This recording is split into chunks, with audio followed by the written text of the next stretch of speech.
महाराष्ट्र में सियासी संकट के बीच शरद पवार ने एनसीपी की बैठक की, जहां मौजूदा हालातों पर चर्चा हुई। बैठक में एनसीपी प्रमुख शरद पवार ने कहा कि बागी विधायकों को कीमत चुकानी होगी। बहुमत का फैसला विधानसभा में होगा। वहीं पार्टी उद्धव ठाकरे के साथ खड़ी है। अजीत पवार ने कहा कि अभी महाराष्ट्र में जो परिस्थिति बनी है, उसके मुताबिक हम महाविकास अघाड़ी को समर्थन देंगे।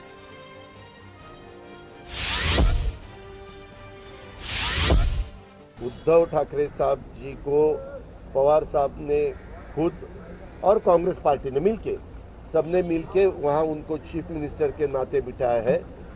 तो ये गवर्नमेंट आगे चलना चाहिए। इसीलिए राष्ट्रवादी कांग्रेस पार्टी के सभी विधायक ये सरकार आगे ठीक ठाक चलाने के लिए उनको सपोर्ट कर रही है।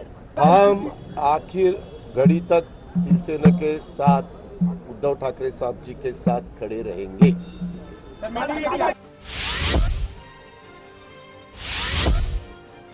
शिवसेना नेता और महाराष्ट्र से राज्यसभा सांसद संजय राउत ने बागियों को एक बार फिर बातचीत करने का संदेश दिया।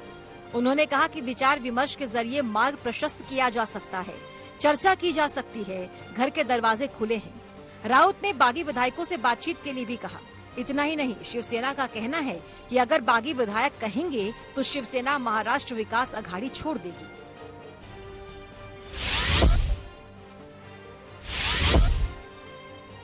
महाराष्ट्र में राजनीतिक खींचतान के बीच कांग्रेस के प्रदेश अध्यक्ष नाना पटोले का बयान सामने आया। नाना पटोले ने संजय राउत की एमवीए गठबंधन से बाहर आने वाली बात पर कहा कि ये शिवसेना के एकनाथ शिंदे को मुंबई बुलाने की रणनीति है, लेकिन अगर जरूरत पड़ी तो हम विपक्ष में बैठकर जनता की सेवा करने को तैयार हैं। इस पूरी लड़ाई को पटोले ने शिवसेना का आंतरिक मामला बताया।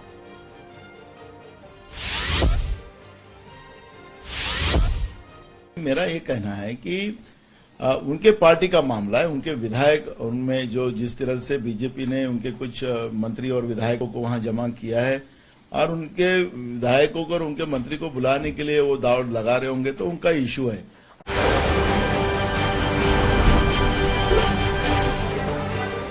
गुवाहाटी में शिंदे गुट एक के बाद एक वीडियो जारी कर रहा है, जिसमें बागी विधायक नजर आ रहे हैं। एक वीडियो में शिंदे बागी विधायकों से बातचीत करते नजर आए, जिसमें विधायकों ने साफ किया कि वो शिंदे के साथ हैं। शिंदे ने बिना नाम लिए बीजेपी को सुपर पावर बताया और कहा कि मुश्किल वक्त में वो हमारे साथ हैं। वीडियो में शिवसेना के बागी विधायकों के साथ निर्दलीय विधायक भी शामिल हैं। इनकी कुल संख्या 42 है।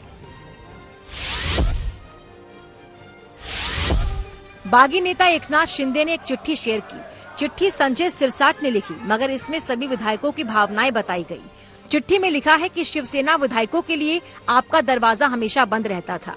आप इन विधायकों की सुनते नहीं थे, वहीं शिंदे हमेशा विधायकों की सुनते थे और आगे भी सुनेंगे।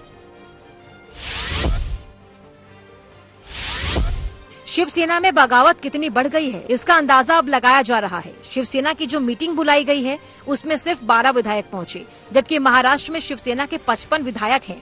शिंदे ने मीटिंग से पहले ही दावा किया था कि 13 विधायकों को छोड़कर सभी विधायक उनके साथ हैं। सियासी घमासान के बीच बीजेपी भी एक्शन मोड पर है। पूर्व सीएम फडणवीस मुंबई से दिल्ली आला नेताओं से बातचीत करने पहुंचे। इससे पहले फडणवीस के घर पर मीटिंग का दौर चला, जहां कई विधायकों ने फडणवीस से मुलाकात की।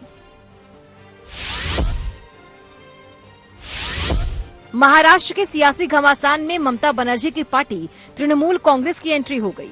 41 शिवसेना और 9 निर्दलीय विधायकों के साथ एकनाथ शिंदे जिस होटल में ठहरे हैं, उसके बाहर टीएमसी कार्यकर्ताओं ने प्रदर्शन किया।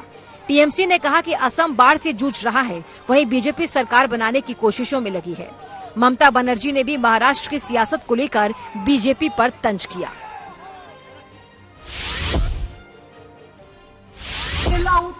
To purchase the MLAs and send them to Assam. Instead of Assam, you send them to Bengal. We will give good hospitality and we will take care for democracy. Don't worry. But what is going on for Maharashtra? It's a shocking. They are distributing paramount of money. Money has no limitation. Is it not Howla? One type of, is it not a big scam?